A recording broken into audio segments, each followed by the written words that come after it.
Everybody, today we are going to be doing a stress test on this eco-worthy inverter, and we will show you what we have found.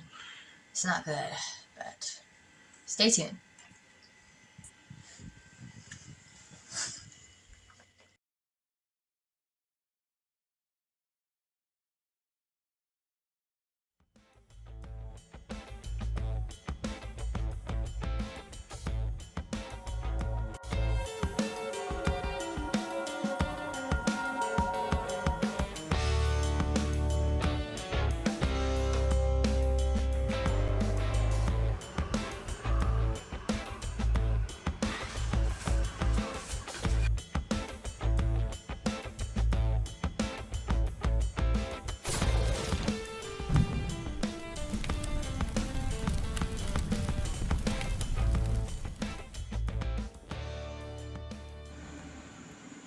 Okay, so we're back, and as I said in the intro, we are going to do a stress test on this eco-worthy inverter.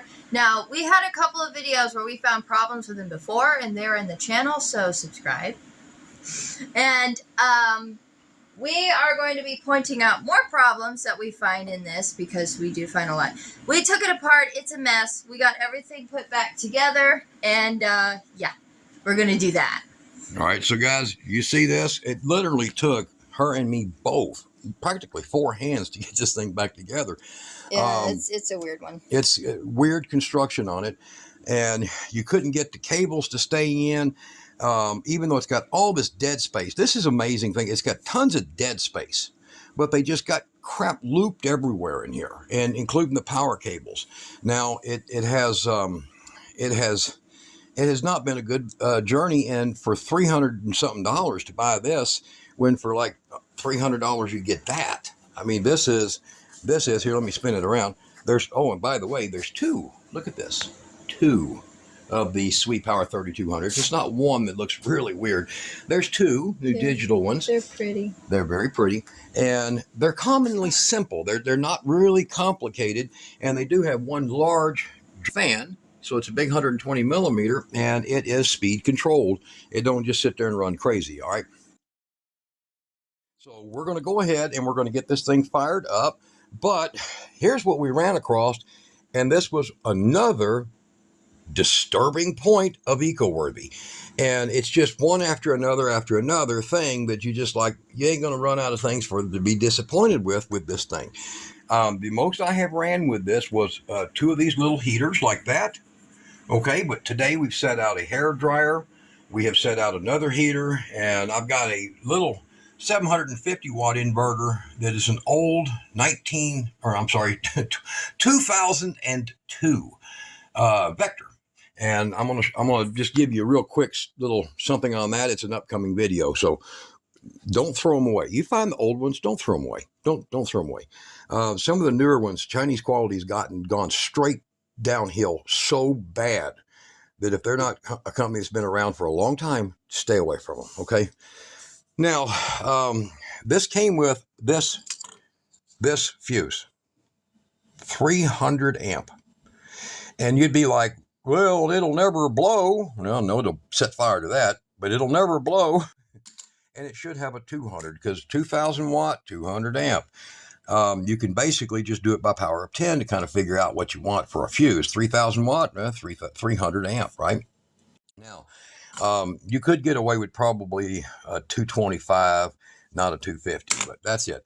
Now, one of the discoveries while Kira was getting all this hooked up, she come in here and she goes, this ain't clamping right. And I'm like, holy cow, I didn't notice that in the first video. Wow. So she says, yeah, I've done cleaned them off all of this. And I'm like, good. And I remembered cleaning them off of these 2 and didn't even look at the other ends. But if you look in here, the same thing. See, your clamping pressure is going down. And that's front and back, guys. Yeah. So see that? Front and back. And there's a reason, wasn't there, Kira? And when we cut it off. Here's their reason. Oops, you can get in there. Does that look like copper? That is aluminum. She comes in and she goes, ha, bet you don't know what them cables are right outside. They're real light, probably aluminum. She goes, you're right. So we're like, okay, let's educate. All right, aluminum cables are good for about 2 gauge if they're really 2 gauge. Based on the measurement, they should weigh about 4.2 ounces. Yeah. Okay, now, no guarantee, but she discovered a little oddball feature. Put that in your hand and do the twist on it. See right here? Go ahead, back and forth so they'll see. That shouldn't do that. Okay? At all. So that means this is some real puffy insulation. And what I'm going to do is I want to show you something here. Here is the weight of these cables. All right, 4 ounces. Well, then I went and I cut a piece of copper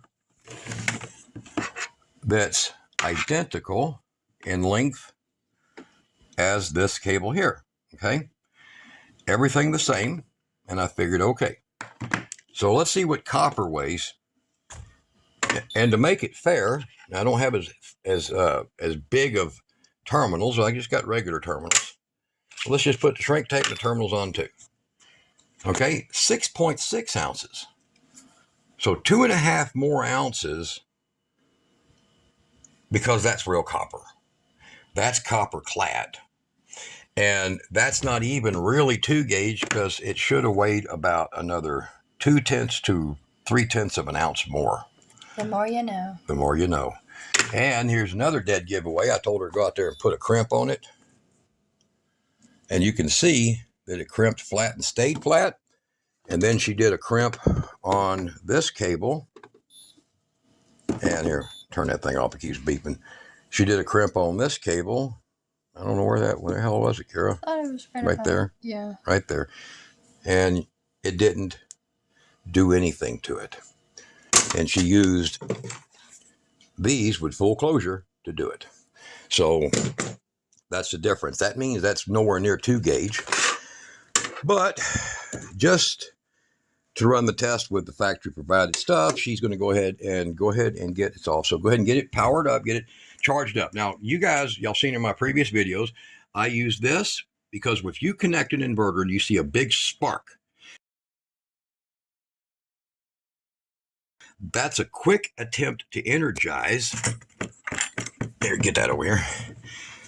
Huge capacitors. Now, if you've seen this video, you've seen there's 2 very large capacitors in it, and that's a great way for the top to blow apart. You see that relief split in that top?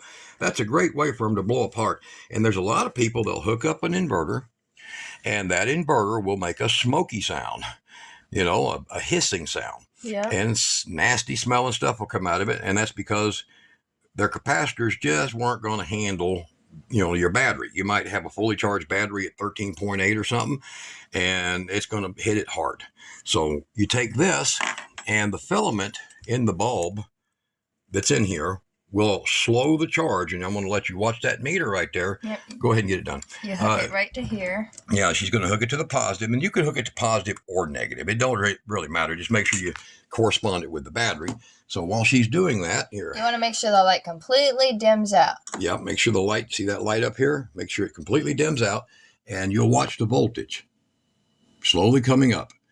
And that's charging the capacitors inside. There you go, topped out, 13.27. Okay, so there you go. So what we'll do is we're going to come right back. We're going to take this, and we're going to go ahead and get it done correctly. Get the cables cleaned, take this off the ends, and go ahead and use the provided cable because that's what you would do. And then we're going to see, is this got a 2,000 watt running ability? And does this have a 4,000 watt peak? They declare that it's got 5 seconds or 10 seconds of a 4,000 watt peak. Well, let's find out if it'll even do, say, 2,500.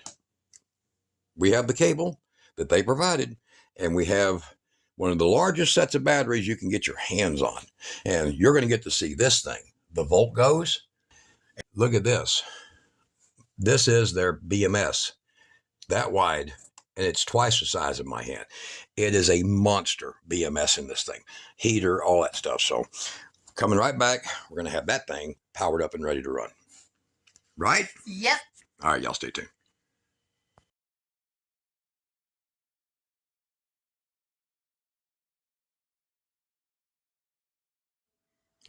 All right, guys, we have got it all back together. We have got the cable installed with it cleaned.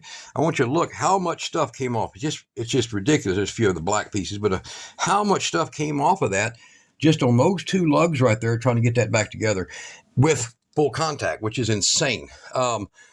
One of the things you guys want to do, and I want to show you this, is you want to get you some of these. I'll put some links below the video. Just look down there and make sure you have these kind of tools, because taking this apart by hand is miserable. And in this one's case, this is a normal number 2.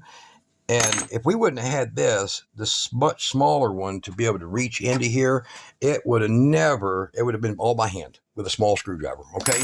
Be sure you get yourself stuff like these little torque wrenches like this, the little extension Allens, and they make nice little kits. So go in there and look.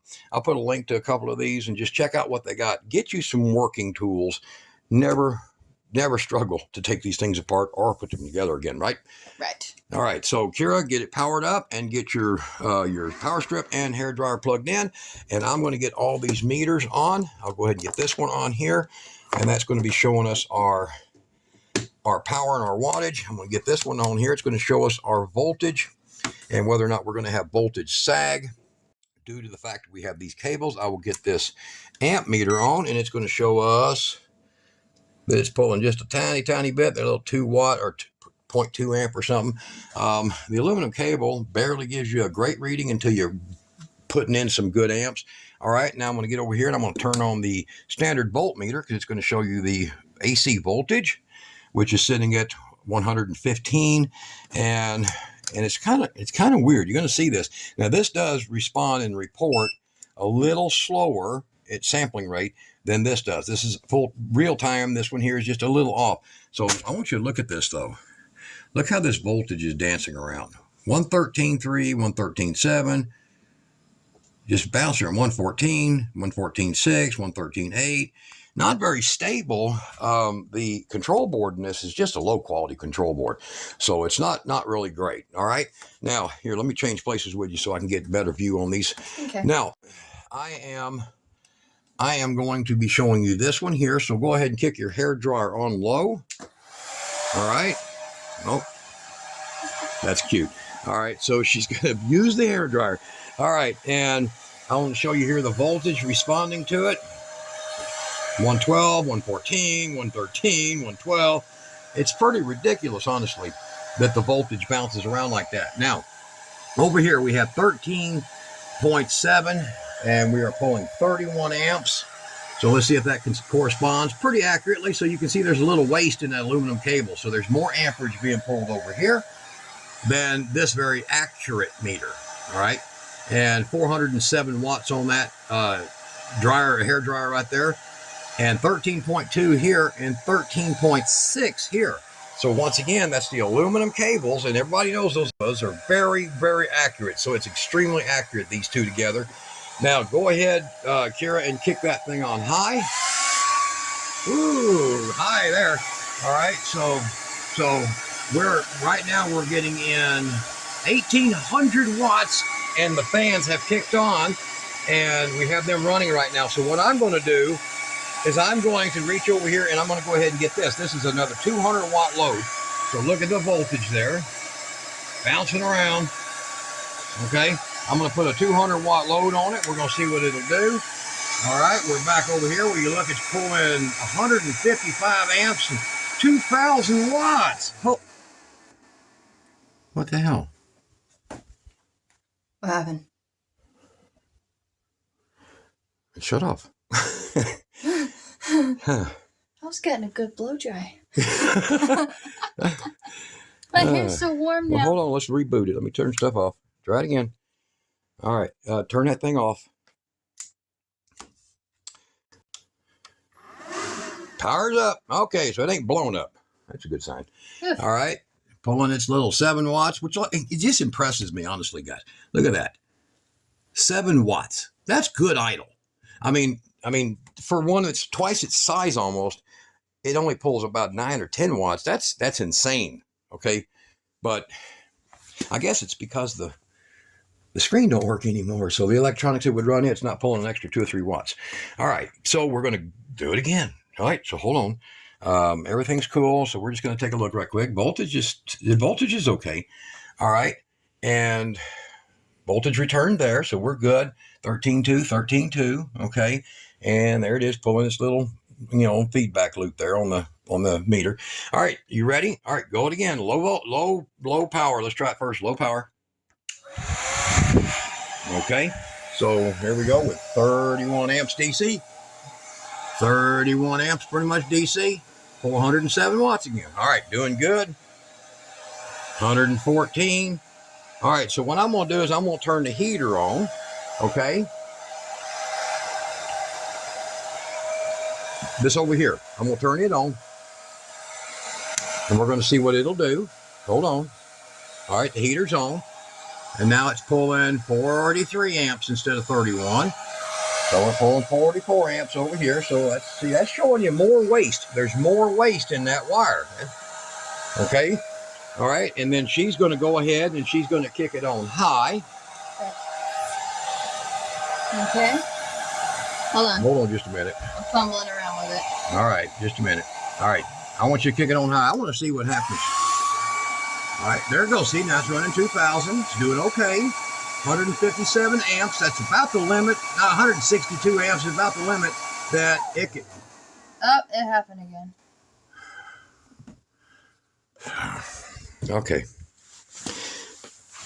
Well, it's a 2,000 watt inverter. What? No, it's off. Yeah, I know. I just tried to turn my thing off. Oh. Okay. All right. Okay, so I can claim now that eco-worthy 2,000 watt inverter will make it to 2,000 watts. That's it. Yeah, barely. There you go. So for an extra 25 bucks, you get a 2,000 watt inverter, extra 25 more dollars than that one. That can get to 2,000 watts, not 6,000 like that one over there can. Spend your money wisely, guys. I'm glad this was free. All right, so y'all stay tuned. I'm going to be doing a video installing a thermal switch inside of this because watch. Here, watch. You hear that? The dang thing that's the way they were in the old days. This is 21 years old. So I'll turn this heater on right quick. If you're still with me. And she's pulling a good 39 amps, 523 watts. Okay. Let's see here. Here. Take that little heater. See if it'll work on it. So, all right. So there's a little heater there running. So this little unit's pulling 685 watts, 52 amps, and it's doing it through 6-gauge cable. That's a little tiny 6-gauge cable. But that's all I ever used it for. So, all right. I don't think it's bad. Do you think it's bad, Kira? So let's turn that one off. Let's try this one on the next heat level right quick. And we're talking about a 21-year-old inverter. So what I'm getting at right now, by accident, didn't intend to do it this way. A 21-year-old inverter is going to whoop this one's ass. That costs $64. And it's way smaller. So let's see if it'll do it. I am pulling 800 watts. 800 watts.